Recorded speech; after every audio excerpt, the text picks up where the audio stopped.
Well, hello and welcome to Cherries in Focus, episode 28. It was a five-star performance in the FA Cup against Swansea. We cruised in to that fifth round and will now take on Championship leaders Leicester City. But in the last few moments, in the last few hours, we weren't meant to be busy in the January transfer window. Get a feeling we might be busy in the next few days. Do subscribe to the channel. Do help us get to 2,000 subscribers. Smash the like button right now. We are live and interactive on YouTube and Twitter. And if you're watching this back on replay, do use the comments. Come on, tell us where you are, who's joining us, because there's going to be lots to talk about. Isn't there, Jon Spark? We thought we'd be talking about goals against Swansea, Leicester City next. Feel like we're going to be talking about players. Yeah, it's going to be quite a bit of time spent on players, I have a feeling, tonight. Thanks again for joining us, everyone. And yeah, we will still definitely talk about the match because there were some really good goals in that, wasn't there? There was some very, very good goals. Aaron Kaye, you like to be looking around, see what's going on. You thought it'd be quiet. You're going to be busy next couple of days, mate. Well, with the last squad player, please turn out the lights. Yeah, it's been very, very quiet. It's been quiet across the whole Premier League, really, isn't it? I mean, there hasn't been much to talk about, but yeah, we'll get into it. There are some players who are desperate for minutes going out, and I can fully understand that. Yeah, hopefully there'll be a couple of others maybe coming the other way. But thanks again for having me on, and looking forward to that. Brilliant. And our final guest this evening, we've got a new feature on Cherries Red Army for our match reactions. Overseas fans telling us how they feel about Bournemouth and the game just gone. And one of them is Jeremy from the States. Tell us a bit about yourself, Jeremy, and where you are joining us right now from. Sure. Well, first of all, it's 3 o'clock our time. And like I mentioned to you guys earlier, I worked through lunch in order to spend this hour here. So for all of you that aren't in the States, and if my boss is watching, I'm actually in the state of North Carolina. And so if you look, it's in the southeast of the United States, the farthest, about as far west as you can get in the mountains of North Carolina. So if anybody's familiar with Asheville, I'm about 10 to 15 minutes away from Asheville, North Carolina. Fantastic. So show some love in the chat. Let's dive right in there now. Chris Hubble, how are you? Steve Connor, I was going to join, but I've just been loaned to Southampton. Have a safe journey up the M27. Ollie Windsor's joining us, Josh White as well. A big shout out to Ollie Windsor and Josh White. They're also doing their own podcast where they're talking about the Cherries, the games coming up and what's happening. If you head over to Ollie Windsor's X account, he might be able to put it in the chat. Then you'll be able to check out their podcast. So well done, lads, for getting that started. Good luck for the rest of the season. Mark Singleton, hope you're doing well. We've got Paul from Australia. Ben said, quiet month. Going to be quite busy, I think, in the next couple of days. Mark Cole, we've got Alan from Finland. We've got good luck for the season. Cherry's a good test for us Foxes in the Cup. You're having a good season yourselves. And we've also got Morgan. I'm not sure Brooks going to Southampton is a great idea. I think we saw enough to see he could have magic off the bench. That's the problem, though, John. Let's dive into it because David Brooks is on loan going to Southampton. They gave us Shane Long. We're giving them David Brooks. But David Brooks made it quite clear he wanted minutes. And I think he probably didn't get his answers today in what he wanted. I can understand it from David Brooks's point of view. It's just up the road. Location's fantastic. He should do very well in the Championship. Southampton are in great form, so they'll win a lot of matches. They'll play football that should really, really lead into his game, and he should have a good second half of the season. For us, we were hoping to maybe see David Brooks a little bit more. Yeah, absolutely. And when I did the match preview for the Sheffield United game recently for a Sheffield United fan channel, one of the things I mentioned was David Brooks because obviously we bought him from Sheffield United, so they was interested in how his season he'd done.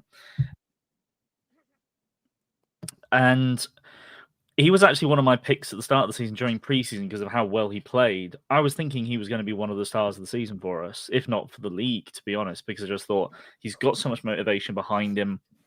He played so well in preseason. He was getting the minutes, and then it just didn't happen for him during the season. And, you know, if we're perfectly honest, even when he has played, he hasn't necessarily stood out at all.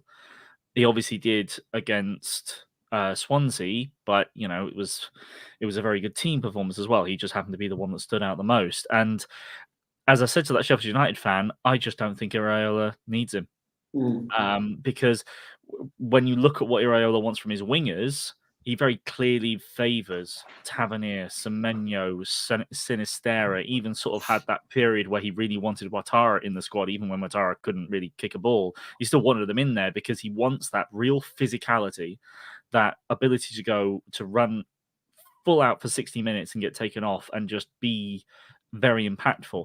Whereas Brooks is a silky player. He's very nice on the ball, very tidy. He loves interplay, and that's just not what Areola needs from his wingers.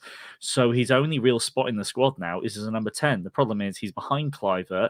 He's probably somewhere. He's on the list somewhere second, third, or fourth, along with Billing and Scott, probably in that number 10 role. So he's just not going to get the minutes, and quite rightly, he knows he needs those minutes to get in that Wales squad for hopefully a successful playoff campaign and then going into the Euros. So I don't blame him at all. I don't think he's going to be a big miss personally because we've got such depth in the wingers. Not that I don't rate Brooksy highly. It's just very clear from what the current manager wants. It's not Brooks, and it wasn't Traore in a similar vein. So it's the manager wants to just, I think, give players opportunities to play, and it's not going to be here. So he's gone to Southampton. And interestingly, Jeremy, David Brooks did have a great performance against Swansea. We do have to take the opposition into credit here in regards to Swansea are very flaky. They're up and down. They're blow hot and cold. So we have to take that into consideration. But he was captain. He was captain against Swansea, and now he's on loan to Southampton. Is that not a bit strange? It was only a few days apart. It is strange. I agree. One thing I look back at the QPR performance, which I think we would all agree was bad at best. I may even say it's pretty horrible. And then he comes into Swansea, and I believe it was that second goal. His build-up to that second goal, he hit a gear on that right side where he went by the defender, that left back, blew by him to get to the ball, centered it for the goal. And I thought, where has this been? If he had played with that style and aggression, and I know it's Swansea, but if he had played like that through the year, to John's point, I think he may have exceeded expectations. And we may be having the debate right now as to who should be starting in his role. But it's an enigma. I like him, but I can't blame him for wanting to play, but he's not performed. That's just a fact. He has not performed when he's been called upon, except for the Swansea game. Yeah. Ben in the chat says, I don't blame David Brooks, just why are we dealing with them? The longer they stay down, the more fans we get back from Verwood and Ringwood. What this does mean potentially, Aaron, and Mark McAdam has also sort of told us about this, is it could mean that Romain FAIVRE heads to Bournemouth earlier than expected, and I wouldn't be surprised with that. Now, what I would expect from Roman is new enthusiasm, new energy to prove himself. I'm hearing potentially his attitude isn't great. Clearly, David Brooks would have been frustrated, but new environment for Romain FAIVRE. We might get a good couple of months out of him. I'm interested to see what he's like. We know what David Brooks can do, but just wasn't clicking at times. It was Swansea, but when we've seen the other performances, that's why Andoni wasn't picking him. Mm-hmm. I concur with the other two, really. They pretty much said it all. I mean, after the QPR performance, I was the first one to say, get him out on loan. He's just not, it's not happening for him here. He was exceptionally good against Swansea, again, albeit against weak opposition, but still championship opposition. And as Jeremy just said, that kind of that run on the right sort of took us back the year really for David Brooks. And it was after that I suddenly thought to myself, whether he can play a key part in the second half of the season. But and when I first, saw this afternoon he was going on loan, I was a bit surprised. But then actually, the more I thought about it, why would I be surprised for all the reasons that have been said? He's probably fifth or sixth choice on the wing. He's probably third or fourth choice in number 10.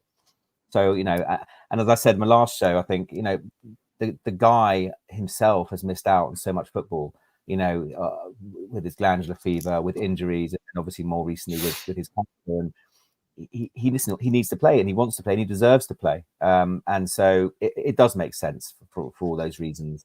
And it's a loan; it's no option to buy or anything like that. So he's still our player, and he will be at the end of the season, and we'll make a decision on him then. But I think a bit of nostalgia, a bit of sentimentality. Didn't really want us to let him go, but I think the rational head on me says that, as John said, there's 4 or 5 wings ahead of him. And FAIVRE coming in, I don't really know what too much to expect about him. I was when we first kind of signed him, I was bit disappointed he went straight to Lorient because I thought he might be able to make a really big impact. And but you know, I hold my hands up, and I don't know too much about him. I don't know if he's expected to, you know, to kind of take it by storm. He obviously hasn't had Premier League experience. I think he's more of a central player, as far as I know. Obviously, Rothwell's gone out as well. Marcondes has gone out as well. So you know, there is kind of definitely room in the squad for him, without a shadow of a doubt. I imagine he'll play on the bench and try to gain some experience, and maybe surprises come in and perform, and that's for him to prove himself, I guess. So hopefully he's highly motivated, if indeed he is coming back. It's not confirmed, but hopefully he's highly motivated and will be a valuable member of the squad. And with him coming in and Tyler Adams hopefully coming back soon, that does make sense. But there's other central players and Gavin Kilkenny as well, who's gone to Fleetwood. There's a whole host of them now who've kind of gone out the door to get regular football, which is what they deserve. So yeah, we'll see about FAIVRE. But I think from Brooks' point of view, we are well stocked. That is one area we are well stocked. John, I'm pretty sure you. Yeah, go on, John. I'm just going to ask you a question. Just about jumping about Romain FAIVRE. He hasn't played. He hasn't even been on the bench for the last 4 games for Lorient. And Lorient are without a win since the end of October. They're bottom of the French league. So you know, considering he's meant to be one of their better players, and they haven't played him for 4 game weeks. Injured? No, it's not an injury. So you know, there's your question marks. Fresh environment, new manager. I'm being really optimistic here. I love it. Yeah, but we need to have a plan.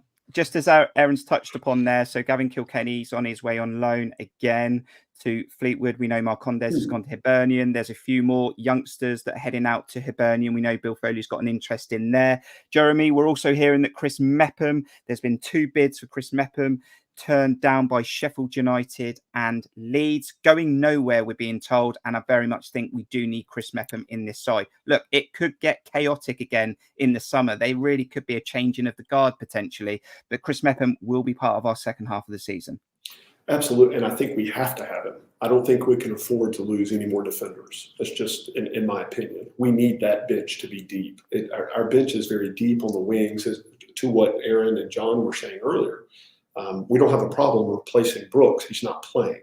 But when it comes to defenders, we're desperate for defenders. So I don't blame them. Now, is he up to par to what we want? Maybe not. But we need bodies in that role. But we'll see. I do think, to your point, Kirk, there is a changing of the guard. So all these, I guess, pillars of the club for the last 5 to 7 years that are left are starting to kind of weed their way out. And I don't say that's a great thing. It's business. It's something that's necessary. So, yeah, it's interesting time, that's for sure. There is a little bit of conversation, Aaron, as well, about Philip Billing. Wasn't in the squad last game against Swansea. Philip Billing, I mean, is this a conversation for the summer? I don't think anyone knows for sure, because it wasn't just recently. There's been a whole host of things this season with Phil Billing. Number one, he obviously hasn't been a shoe-in to start, which has been unusual for him in the last few seasons. He's contributed so much in goals and assists and been a pivotal part of our recent success. And I guess last season and the season of the Championship, it was, a lot was down to him for keeping us up and getting us up. But this season, again, it comes down to the manager, really, and maybe he's not the exact kind of fit he wants to play, although we know how effective he can be. There obviously was some issues with his social media. He was taken out of the team for a little bit. He got a couple of suspicious knocks here and there. He then obviously would have been a shoo-in, you think, to start against Swansea. Wasn't even on the bench. No one's even mentioned an injury. So again, it just raises more questions than answers. And his dad's obviously piping up and with some cryptic Twitter messages and a few things here and there. I'm not convinced it's a happy camp with Phil Billing at the moment, which is a shame. Again, understandably, he's kind of quite rightly, as I said, sees himself as one of the main men for what he's done in the last couple of seasons, and he's not been starting regularly, and because the team's been doing really well, and he hasn't been starting, so he probably thinks maybe he should be. Which is not uncommon. He's obviously signed a new contract, so we would get a good fee for him. I think I can't see him going in the next couple of days, simply because, number one, we probably wouldn't get the fee we wanted for him anyway. And number two, we really can't afford to let someone else go at this moment in time. I think there is a conversation to be had in the summer for sure, because I think, you know, if someone's not happy in the camp, then it's best for all parties, whether we like it or not, that they part ways. But we might be barking up the wrong tree. We really don't know for sure what his situation is. So I'm hoping he can come in. You know, when he has come off the bench recently, he's proved it in numbers at Manchester United, at Crystal Palace. You know, he's been pivotal to some good moments recently. So he still has a huge part to play. I just think, again, Andoni has players who he's more fitting for that role, namely Kluivert at the moment and probably Scott. What this does mean, John, because Bill Foley thought he was going to have a nice January, go and build this multi-club model, but I think he's going to be getting a few phone calls. Kiefer Moore can't go anywhere unless we replace Kiefer Moore. There's got to be incomings. I mean, you're going to tell me we've got 3 right backs. We've actually got 2, but you're going to tell me we've got 3. And we've got a real problem there with injuries at the moment. So there's surely got to be some incomings between now and midnight on Thursday, because probably loans. I don't think we're going to spend a bundle of cash, but we're going to do some business, aren't we? I mean, we've got to, really. I suppose the fortunate thing is that Lloyd Kelly came back. He played an hour against Swansea. That was great. Right. Kirkes then comes on for him. So, you know, at least we've got some players at left back. I do still think left back is one of the areas that coming into January, I would have encouraged us to do some business in and get a left back on, just a reserve left back on loan, someone to challenge Kirkes and allow Kelly to play.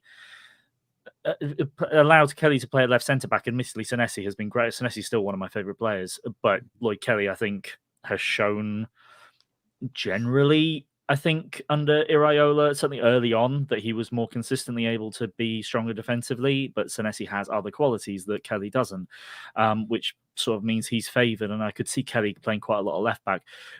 That does leave us with right back as quite an interestingly awkward position, that when you have technically 3 right backs, do you really want to bring a 4th in, even if it is on a short-term basis? Admittedly, Fredericks will be obviously out of contract at the end of this season.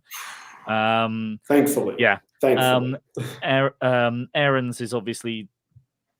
Aarons is a player I reckon we could improve on quite easily, to be honest, at right back, but he's doing a decent job, and Smith is sort of on his way in terms of, like, he's not getting any younger, obviously. Moore is obviously a massive one. If he goes out, you need to bring another striker in, and then Billing, yeah, I don't see him leaving, but Billing is not in January anyway, because no one's going to have the money. But the interesting thing with Billing is just that I do find it still a little bit odd, because obviously, you know, the last time we heard rumours of him sort of being a bit sort of angry and whatever was when he wasn't getting much game time, and then the time before that was, I think Woodgate had recently come in, and I heard rumours of that. It was either Woodgate or Tyndall, and he wasn't getting much game time. And again, he was, you know, there were rumours of him not being too happy. But he's played in DM at Huddersfield. He played a more central role for us at number 8 under Parker. He was number 10 under Woodgate.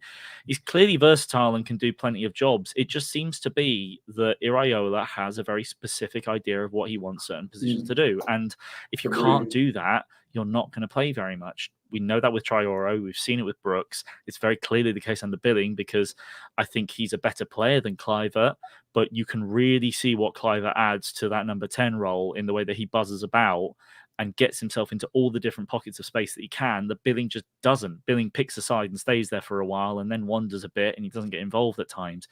And it's just not what Iraola wants. He just doesn't want that from that player. So, yeah, even though he was obviously playing a bit and signed a contract this season, which I think is easy to forget, I could really easily see us cashing in some decent money on him in the summer, because he's still highly rated, and there's a lot of people outside of Bournemouth that see Billing as one of our best players. And, you know, in the right system he is, but this is just not the one for him, clearly. Okay, Jeremy. So while we've got you on this stream, a great opportunity to put you on the spot a little bit, because there's also interest apparently in Richard Hughes, potentially with Liverpool and becoming a director there. Not sure how strong that is. I mean, is his heart in it now for us in the next few days? What would you like to see the club do, though, between now and Thursday to put us in a strong position to finish the season strong? I wanted us to finish 12th, 13th.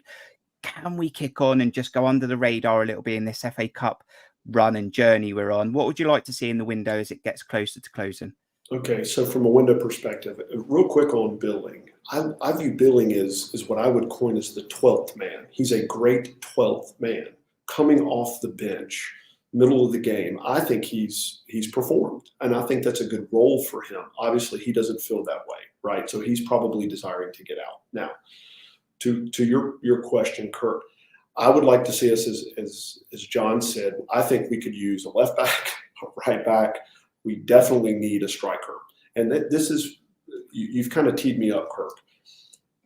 There's rumors that Callum Wilson may be available. Now, I love Callum. He was great for the club. My questions would be, would he fit this system? Now, of course, he would not be starting necessarily. I would bring him off the bench because of his injury issues that he's had. But what do you guys think? Would he fit the system? I'd love to see him come home. I mean, we're loading the box. I mean, we're entering a lot more.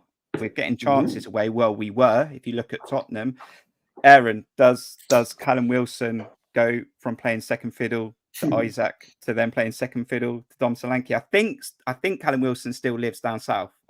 Correct me in the chat if I'm wrong. I mean, it could be a good fit, but he doesn't start, does he? Well, I mean, I wouldn't discount it. He doesn't start with Dom at the moment, no. But if you were asking me the question, would I swap Kiefer Moore for Callum Wilson? Then, well, yes, obviously. I mean, money, salary, and he'll run the channels, and he'll give us that he'll. You can't discount what a good player Callum Wilson is. And even this season for Newcastle, he scored 12, 15, whatever it is, goals already. So exactly. Yes. I wouldn't dismiss him and say he'll be playing second fiddle to Dom Solanke, because Callum Wilson's an exceptionally good player. But what an unbelievable option that would give us, which we just don't have at the moment. When Kiefer Moore comes on, and it's not Kiefer Moore's fault, because Kiefer Moore is what Kiefer Moore is. Right. He can't do that role. And, fans berating him, I just think it's unfair. Because he's just not what we need at the moment. And Kiefer Moore himself also needs to go out and rip up the Championship. That's his level, that he'll score a lot of goals, get a team promoted, and get fit for Wales. And we need someone more mobile. The big question is, as you ask, Kirk, is who's going to want to come here and play second fiddle to Dom Solanke? It's the question that Spurs have had to deal with for many years. They haven't been able to get anyone half decent into it because they know they're never going to play ahead of Kane up until this season. So it'll be tough, but I'd snap your hand off for him. I'm not going to sit here now and think of everyone else we could possibly get. But if he wanted to come home, and he's coming towards the slight twilight of his career, I think he'd probably argue he's still got a few years left. But at the top level, a couple more years maybe. Yeah, absolutely. Why not? We're one injury away. But if Dom Solanke does his cruciate against West Ham on Thursday night, give me Callum Wilson for the rest of the season all day long. Well, and I think, if I may, Kirk, I think that's my point. Again, he's not who he used to be, but I think as we all get older, we start realizing some of our own limitations, what we can and cannot do anymore. And I think bringing him in as not the main guy anymore, but being the second guy, I think, depending on how you sell that, if he's open to that, to him, right, emotionally, like, hey, look, man, you're not going to spark, you're not playing 90 minutes. You're just not going to do that. But we're going to bring you on at, I don't know, 56, whatever. Why not? If they're willing to talk and they're willing to deal, why not? Yeah. Very, very quickly, Jon, because I don't think it's going to happen. I don't think Eddie lets Callum go. I don't think Newcastle let Callum go. I think Callum's got aspirations to be in the England squad if he's got a chance. And financially, I know we're in a strong position under Bill Foley, but yeah, we might need to absolutely blow the wages. Yeah, Dom Solanke's competition for Callum Wilson for that England squad, really. And I doubt he'd want to play second fiddle to him. And I heard rumours that Chelsea were interested in him at one point. And I think if you've got the choice, this is no offence to Bournemouth or Bournemouth fans, but one, it's a hell of a payday, and two, London, three, maybe if they sort themselves out, you might hit Europe in a season and a half. Not like we couldn't, admittedly, but yeah, I don't see it happening. And yes, the wages would be quite a bit more, I'd imagine, than what he was on when he was here last for a backup. And I do think that he fits the role in a certain way. He runs the channels well. He's definitely not going to be able to do everything else as well as Solanke does, but he does run the channels. Obviously, your pace isn't what it used to be, particularly compared to before his cruciate ligament injuries. But I don't know. I just think that Solanke plays 90 minutes every time he plays, and Callum Wilson isn't really going to get past an hour at a decent intensity, particularly in this system if he's doing that kind of pressing. So, yeah, I don't see it happening at all. I think that it's going to be very, very difficult to find that backup striker, which, you have to get. Obviously, we were interested in Daka in the summer. I would be amazed if we go back in for that, because that was 20 odd million. It's going to be at least that if we want to try and get him in January, which is unlikely. It needs to just be another, because it's difficult. It needs to be either like someone really young who knows they're going to be backup, or someone really old that's at the twilight of their career that is happy to be a backup and take decent wages. But if you want a youngster, Daniel Aduaje is absolutely banging them in for the under-21s at the moment. So you could even bring him into the fold and give him some time if you wanted to give Solanke a rest. But there's no doubt you need another experienced professional in if you let Kiefer Moore go. Yeah, it just seems pointless if you're going to let Kiefer Moore go and then just bring in someone like Kiefer Moore. And the biggest battle, and it was the same in the summer, is trying to convince a striker like Daka to sign for us. But really, your game's going to be limited unless Dom gets injured or we change during the game. So it's going to be a difficult one. Now, if you are watching this video on replay, or you are with us interactively, because there's 41 at least of you on YouTube, you're probably confused by the thumbnail, because we were going to talk about the FA Cup. Let's move to the FA Cup. We're sure it's going to be busy between now and Thursday, but there's our transfer talk. Because last Thursday, AFC Bournemouth progressed to the 5th round of the FA Cup comfortably against Swansea, all 5 goals coming in the first half. And that meant that we set up a tie. The draw did go for us at home, sort of, against Leicester City, who are also flying in the Championship. Jeremy, what a performance. Out the blocks, 5 goals. Swansea didn't know what's hit them. As I said before, they do blow hot and cold. Their performances and results are all over the place in the Championship. They're unlikely to do any damage up top. They're unlikely to go down. That was what you saw. They're in a new identity with their new manager as well, so they're trying to work themselves out. But it was great, because the last couple of seasons, we've lost to Bournemouth, we've lost to Burnley, so we know that this can happen to AFC Bournemouth. But Andoni said, great opportunity to do something. We're quite comfortable. We still got to get over the line, but there's an opportunity to really attack this competition with the draw opening up. Absolutely. A very exciting game against Swan. 5 goals in the first half. No one would have guessed that. No one, maybe a couple. But it reminded me of our performances against Man United, as well as even a little bit Newcastle at home. So I didn't get to see all the game. I had to watch the highlights. But very exciting. And some of the players, like we mentioned Brooks, you kind of go, wait a minute, where has this been? Like, what? The entire team was so aggressive. And I know that's the style we play, but we were uber aggressive in that game. And it felt like we were going to score 10. However, this is a new day, right? We've got Leicester coming in, and they're leading the Championship. I remember last year we played Burnley, and that did not go well. Now, this is a new day, a new system, a new style of play. However, I like Iriola's his attitude towards these cup games, right?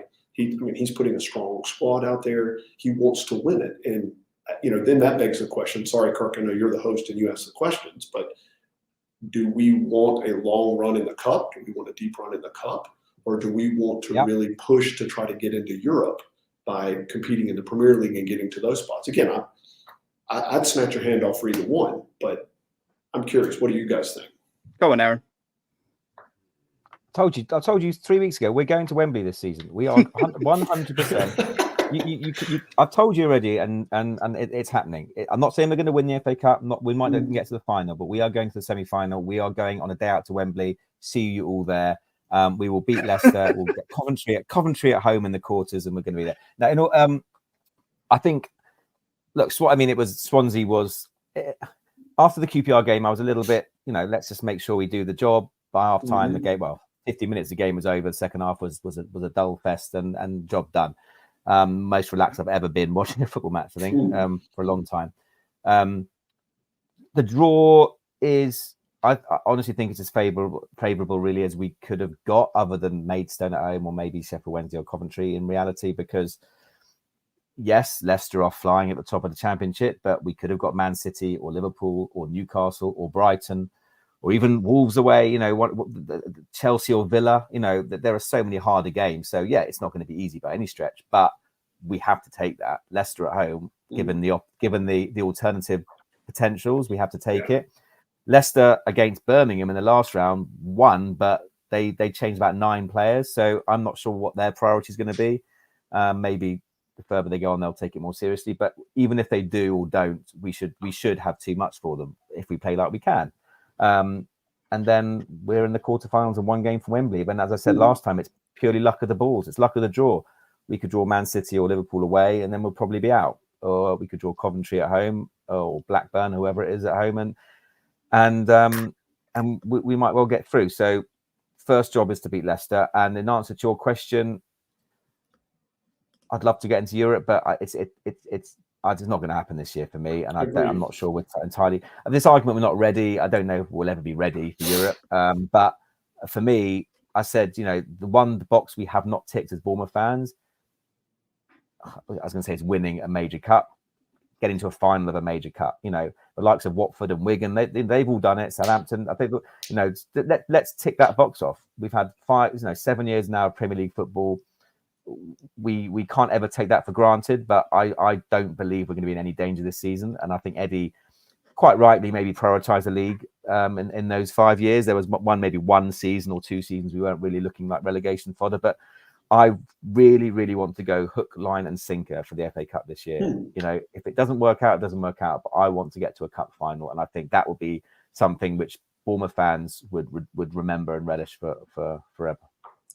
Yeah, and John, your reaction to the FA Cup. So 5 different goal scorers, 100% conversion rate at that point, which is fantastic. Lloyd Kelly, cracking goal. Alex Scott Brooksy was fantastic. Some really good goals in there. When I look at the draw, John, I do feel like could have just done with a couple of the bigger teams just again lining up against each other. So when you look at the rest of the draw, it does look like it will get tougher if we get through this one. And John, Ben also says, it's not one or the other. Winning is a habit. I never get this concentrated on one competition rubbish. Win the next game every week and the competitions take care of themselves. So yeah, just your thoughts on what I've said there. Yeah, I certainly get where Jeremy is coming from there in terms of like if you were to pick one or the other or what sort of could be the aims of the season. But I do agree with Aaron in terms of like I don't see Europe as a realistic target this season, but I do see it as something you could push for the following season. And I think that what I was really pleased at, or what I was surprised at, but pleased at in similar ilk, was the strength of the lineup that Iraola went with against Swansea, which admittedly, you look at some of the players that are out, and particularly in defence, or what options we have. We played 4 centre backs in our back 4, and that was still our strongest back 4 possible. So it was, you know, it wasn't perfect by any means. But I mean, if you think about who would have played if that was West Ham, if you threw that formation and that lineup in against West Ham this midweek.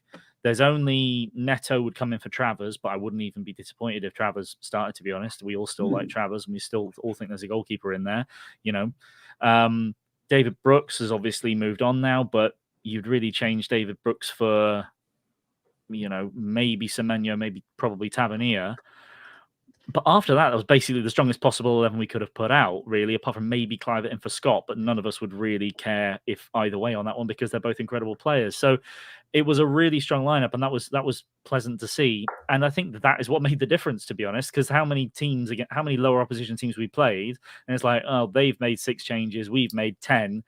And we've looked like a League 2 side because the consistency is not there. The cohesion isn't there. Everyone's still forgotten how to play in that position all of a sudden because the pressure's on and they haven't done it for 4 months.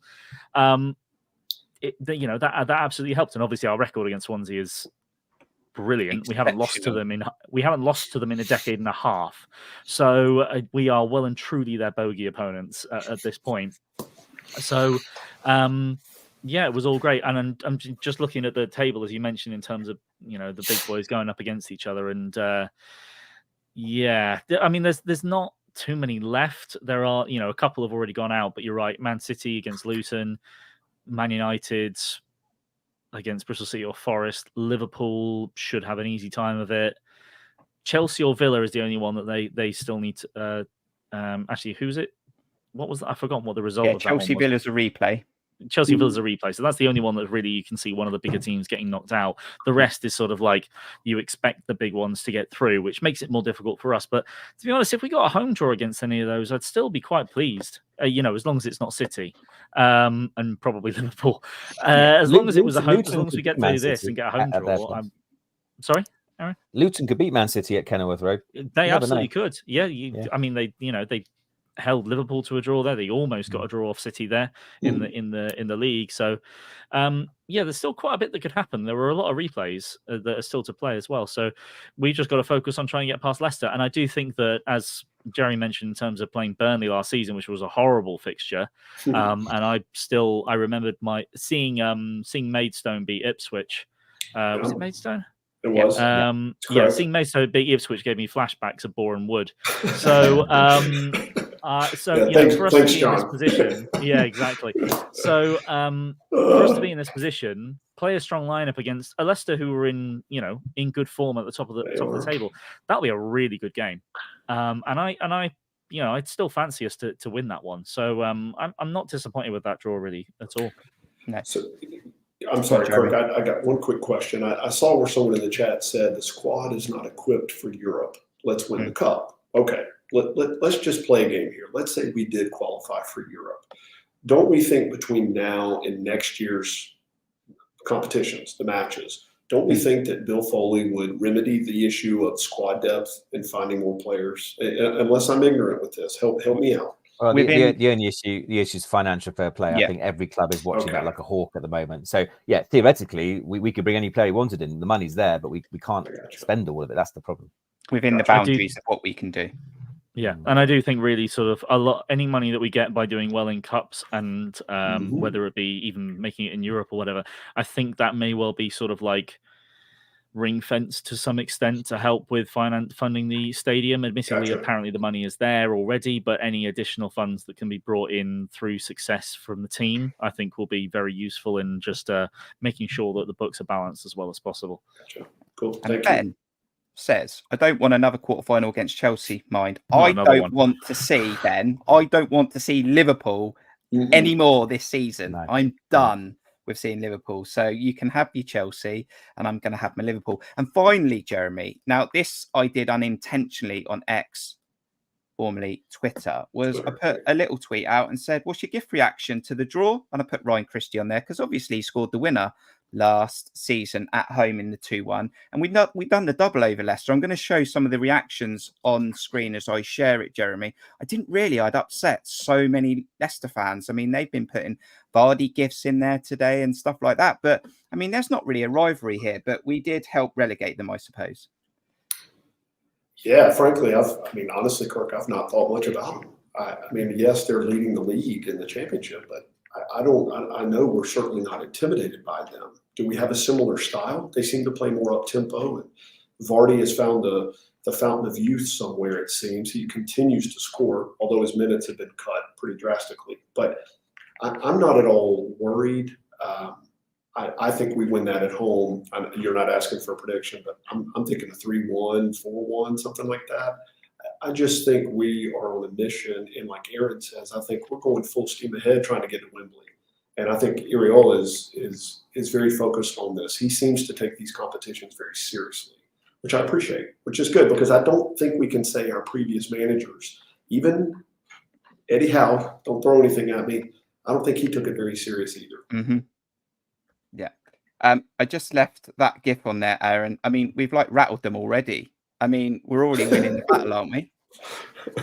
Oh, you know what? They're obviously full of confidence at the moment. I got Southampton fans I know claiming that they're on a par with us because they're both storming the championship. I reminded them how Burnley are doing this season. So you know, it's not always easy. But look, Leicester obviously flying. I do think it's a very weak championship this year. I think the likes of Leicester and Southampton and Leeds will end up being a top three quite comfortably. There's a big chasm. But as I said earlier, we can't take it lightly because they're obviously a very good team in form. But as I said, I would have snapped your hand off for that draw before with the other option we could have got. Yeah, look, a bit of fun there. Credit to you, Leicester fans, for getting involved. It's just a bit of banter, a bit of fun. I didn't realise you would actually get involved in like that, but I did hashtag you. So yeah, head over to our X account and put a GIF in there if you want to. But looking forward to the fixture. Look, this episode running away with us. We're just going to very quickly touch on West Ham this Thursday in the Premier League. What I'd like you to do though is subscribe and hit the like button.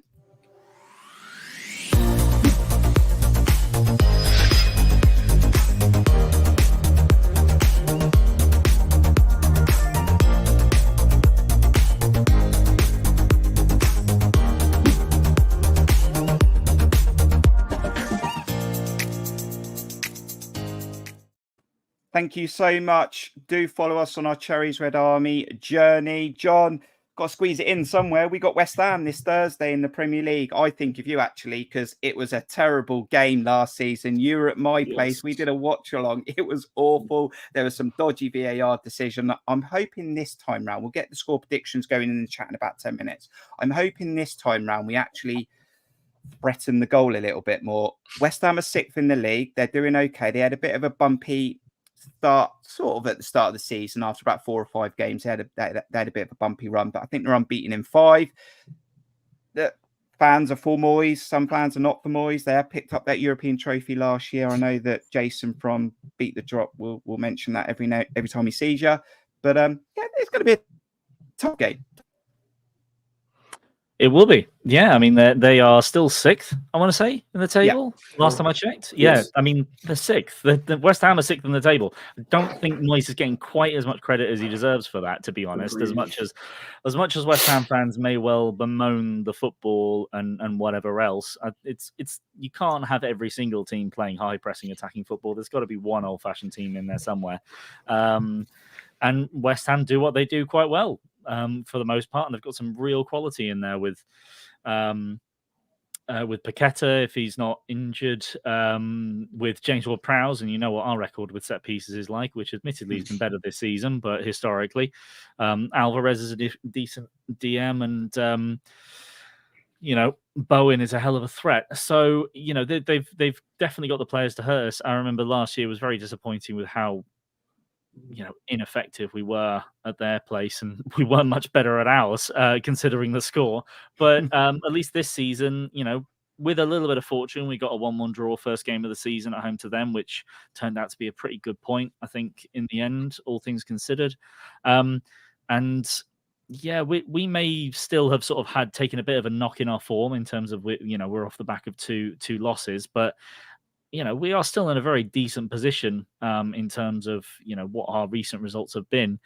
And, David Moyes was in the crowd for watching a game against Swansea, and I'm sure he took a lot away from that one from the first half, hopefully not too much from the second.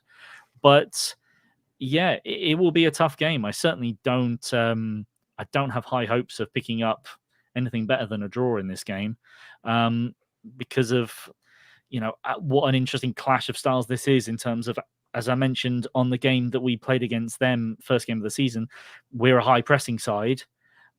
We want them to want to try and keep the ball and play out from the back, and West Ham couldn't give a damn about playing the ball out from the back.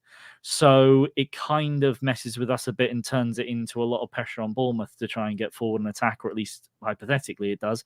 We'll see how that actually plays out in the match. But yeah, it'll be an interesting one regardless, and I'm sure it'll be fun to hear Jason Prater on Beat the Drop on the Monday after that game as well, to hear what his reaction is to it.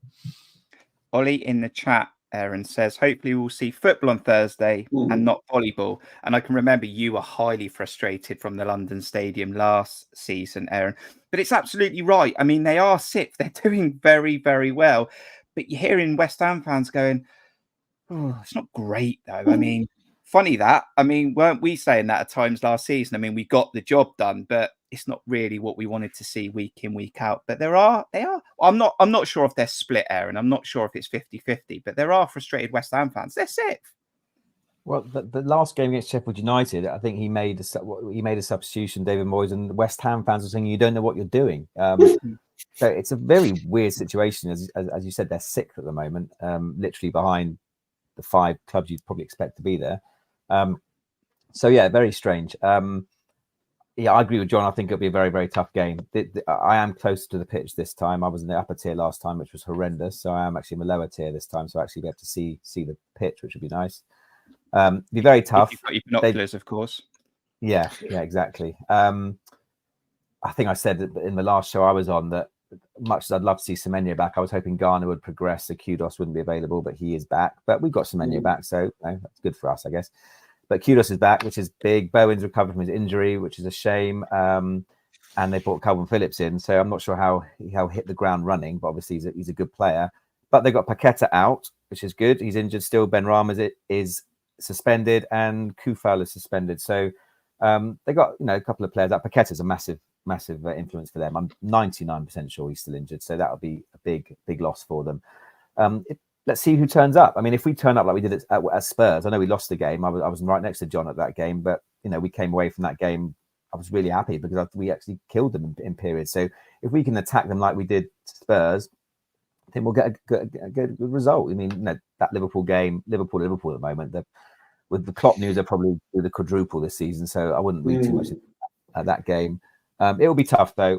Funny team, West Ham. I guess we can always say depends what Bournemouth turn up, but I think it also depends what West Ham turn up. But if we've got everyone available, as I said, Kelly and Kirk are back now. I'm hoping Adam Smith will be back and praying because otherwise it could be Lewis Cook at that right back job at the moment.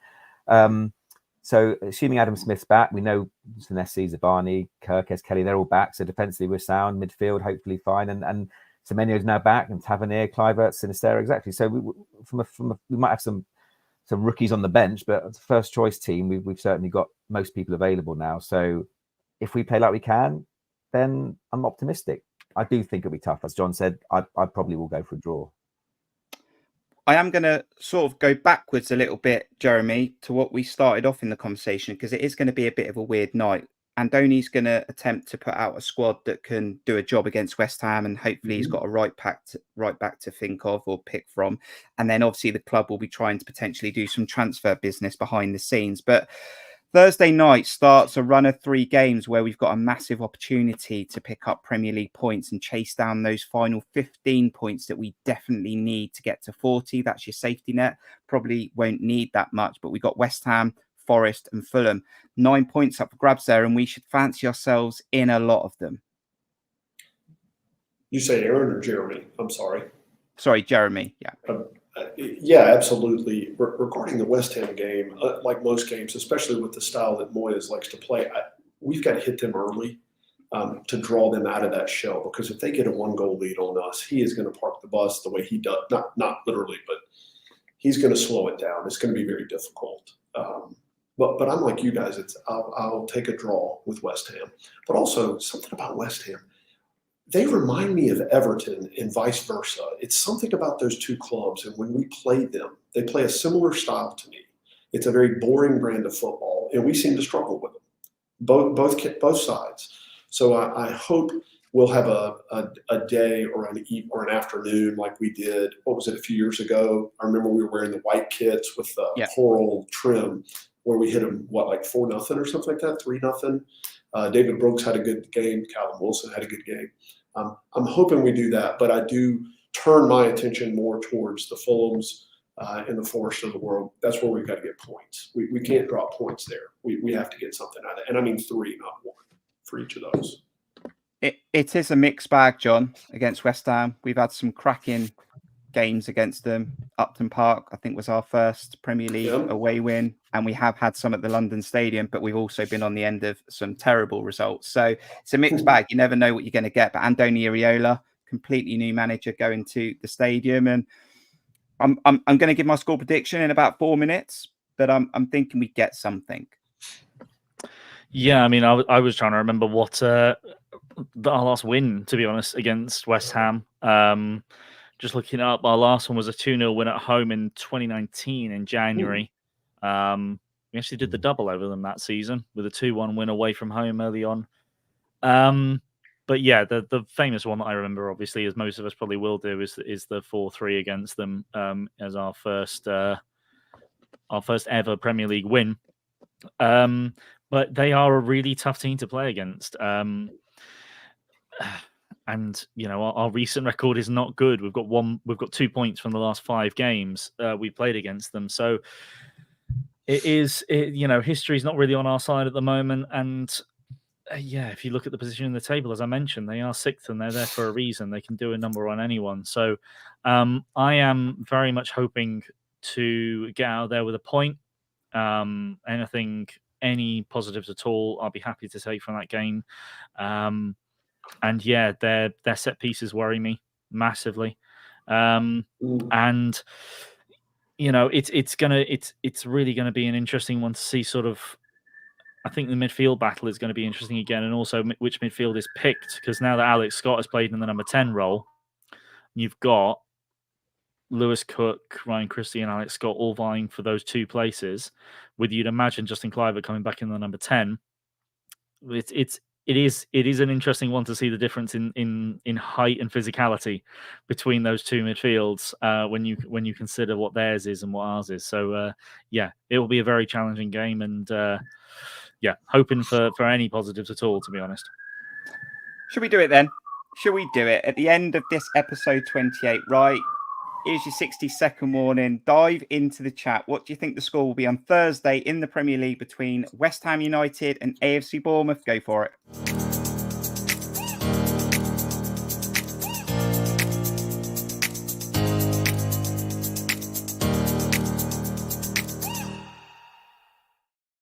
Thank you so much for joining us on YouTube and Twitter for this episode. Do subscribe to the channel. Do hit the like button. Get those score predictions in the chat, and we'll start showing them on the screen very quickly. And we'll get the score predictions from John, Aaron, and Jeremy very, very quickly, Aaron, while that's happening. Just want to mention, and we've done this before, Adam Smith, I think he clocked up 10 years. Player he's been for the club. Premier League stats coming on the screen now as well. A quick mention for Adam Smith. Yeah, what an absolute legend, stalwart. The last from that era, that golden era that we so often look back fondly on, really. With Junior going, Adam Smith's the last one standing. So and at the moment we really do need him standing, because we've got no other options at right back. And I think I said that he deserves to keep his place in the team before his injury. Even when Max Aarons was back, he's dependable, he's experienced, and desperate for him to be back on Thursday night. But what an absolute legend, and it just defies everybody, really, because he's looks like he's getting fitter and younger the older he gets. As I said, he had a brilliant run in the team just before his injury, and he was absolutely outstanding. Jeremy, what an energetic right back he was in his prime. I say in his prime. He's had goals in the Premier League against Leicester, Newcastle, Manchester United, West Brom, and Everton. He's played on the right, he's played on the left. We thought his legs were going. And then only a few games ago, in the last couple of months in that great form, he's rolling back the years. He's getting assists against Sheffield United. It's been great to see the old Adam Smith back. It is great to see him back. I guess my question is, I don't even know what's happened to him. What's the injury, and do we have any indication when he will be back? I don't think we do, John. No, I don't. I think I saw someone in the chat post that Iraola said it's too early for him. But I think he said that for Swansea. I'm not sure. I'm not sure for West. He definitely said this game's too early for Swansea. Okay. So we haven't had obviously the press conference for West Ham. Yeah. I'm hoping I'm hoping he's back for West Ham. So he's kind of the club's Iron Man, as I would call him right now, right? However, Father Time's batting 1,000. And as someone who remembers when you hit 30, things start breaking down some things you didn't know you had start breaking down. I can't imagine doing what these professional athletes do at that age. So it's much harder on the body. I hope he will be back, of course, sooner rather than later, because we desperately need him now. Yeah. It's funny. What's the old, I think it was a Poison song. No, it was a Cinderella. If you remember the old heavy metal band Cinderella, don't know what you got till it's gone. And that's the case right now. So Absolutely love it. Right, let's dive in the chat. Your score predictions are in there. And Morgan is going for a clean sheet. Neto 2-0 to the Cherries. Let's hope Neto has a positive game on Thursday. Mark Singleton's going for 2-2. AFC Bournemouth, Germany. Heart says 2-2. Head says 3-1 to West Ham. Chris Hubble's going for 2-2. Steve Connor's going for a belting 3-2. West Ham 1, Bournemouth 2 from Paul in Australia. Ollie Wins is going for 2-2. Ben's going for 2-1. We win. Mark's going for a draw. Alan's going for 1-1. Also, Morgan's back in there with 2-0. Another 1-1 from Billy. Alan from Finland's going for 2-2.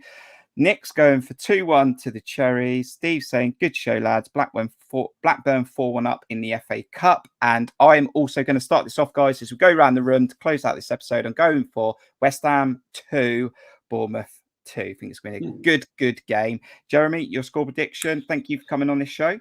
Man, thanks for having me, Kirk. My head tells me it's going to be 2-1 West Ham. My heart says 1-1. That's fine. We'll take your heart on this one then. I says 3-2 to the Cherries. Aaron, always great to see you again. Your score prediction for Thursday. Have a good game. Have a good trip. Yeah, thank you. John's put the shivers up me because he mentioned set pieces, and I forgot James Ward-Prowse. Ward-Prowse is on free kicks, and they've got about and he scored a penalty against Sheffield United, didn't he? Yeah, and they got about 8 6-foot players, so that could be a problem for us. I really don't know how to feel about it because, as I said, Liverpool apart, every game, including Spurs, the way we play, I'm really confident against anyone. Look what we did at Manchester United. But at the same time, I can see a war of attrition with Moyes' men, and it's some dodgy fluke goal again from a set piece, and we'll struggle. So look, I'm going to play it safe and go for a draw, and I think I will be pretty happy with that. 2-2. Wonderful. Justin, John is going for 2-1 to the Cherries. John, your score prediction for Thursday night? Jeremy has copied me unknowingly. I also was thinking, I'd love a draw, and I think it would probably be a 1-1 if it was going to be a draw. But I think in all likelihood that West Ham are probably going to nick this one with a 2-1 win. Obviously, always want a positive result, but you'll get an honest prediction from me, and I do think that in all likelihood it's going to be a West Ham win. That's fair. Right, we'll sort of see. I'm trying to plan my Thursday to see if I can open up a window to do a stream. So you need to follow our socials. Just hit the notification bell on here. If I can open something up, because we have got the game, we have got the transfer window. So if I can make something happen, I definitely will. Just need to move my diary a little bit from a family point of view to see if I can make something happen. I do want to mention, as always, you lovely fans who support the channel so we can do these streams and all the other content. We are trying to get as much out to you as we can at the moment. You can support the channel at buymeacoffee.com/Cherries Red Army. Details should be in the description below. But honestly, don't feel you have to do it. Just smash that like button on this video between now and kickoff. We go around the room one final time because I do want to send the fans away with a parting message. Jeremy, go safe in the States. Thank you so much. What is your sort of summary of the stream? I just want to thank you, Kirk. It's funny you asked me this. I was just thinking, for international fans like us, you guys enable us to be a part of the club in a way that we can't be living where we do. And what I mean by that is you're very welcoming and kind. And that really does mean a lot to people like me. And I know I'll speak for others too. We love being able to watch your channel, Back of the Net, Sam's channel. It really helps us engage with the club and become part of the club and feel like we're a part of the community, even though we're thousands of miles away. So my hat's off to you and all you guys. Please don't forget, there are a lot of people that are not in Bournemouth. I know you guys look at that as a small, tiny club on the South Coast with a small stadium. There are a lot of people that care about the club and want the club and the community to do well. And it's because of you that you've helped promote that. So hats off to you. Thank you. Thank you so much, Jeremy. And Aaron, do you know what? Because Back of the Net are a great channel, and I'm here really because of Back of the Net, and they've just notched up 15k subscribers. And all I want to try and do is give as many voices. And I know you guys, you've got Steve Hensman, we've got Matt Davies, John and Aaron play a massive part in what we do. And it's a hobby. We do have to squeeze it in between our work and our family, but we try our best, don't we, Aaron? And we try and get as much content out because we get such good feedback in the chat. It's been great again tonight. Look, I love doing it because for me it's a hobby, and it's something I love doing. But to hear that from Jeremy is just amazing, and it's kind of we got involved in this. I got involved in this initially through Back of a Net during COVID, coming on to these to these kind of shows. And I know John did as well, and obviously you, Kirk, as the Gary Neville, I think they called you back then. You know, and obviously COVID was a very tough time for everybody, but it was an outlet for all of us. And I think it's brilliant that even though we're not in those times anymore, but for the likes of Jeremy and everyone else who lives the other side of the world, like David and others, you know, for us to literally speak in real time like this, it's I love it, and it's just hopefully we can do more of it, and it's just brilliant to hear everyone's thoughts. So yeah, absolutely. Some great messages in the chat for you, Jeremy, as well, just to mention that. John, it feels like it's game 38 and we're checking out. It's a really nice end to the stream though, and it's great to have someone like Jeremy here, and we're going to get some more overseas get involved. It's great. We've got that new content, but I want to bring some overseas fans and different fans onto these episodes, these weekly shows we do, because it is really good. I've really enjoyed this one. Yeah, absolutely. And you know, while we are the second voice for Bournemouth fan channels, and that's how we see ourselves, and we know we always will be. We do want to get as many different voices on as we can. We've got our regular contributors, but we always appreciate other people getting involved. Like obviously how you've recently started the overseas Cherries reactions, and you know we have more than just the regular contributors that come on here, and we do the odd free for all as well. So.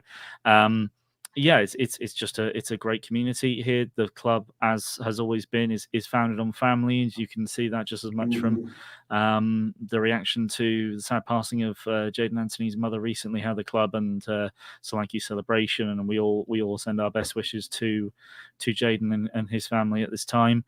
And yeah, we'll continue to bring as much content as we can to you, given everyone's busy schedules. But thank you to everyone who joins in, watches, likes, subscribes, and particularly to anyone that sends donations our way as well. It really does help us keep the lights on these productions. Thank you so much, guys. Thank you to everyone who's joined us live on YouTube and Twitter. If you've watched this back on replay, massive respect to you. Do get your thoughts in the comments on anything we've spoken about this evening. But it is Bournemouth against West Ham on Thursday in the Premier League, and we do hope we can get a positive result. And that transfer window is open until midnight. From me, John, Aaron, and Jeremy, look after yourselves. We'll see you on the next one. Up the Cherries. Up the Cherries. God bless, guys.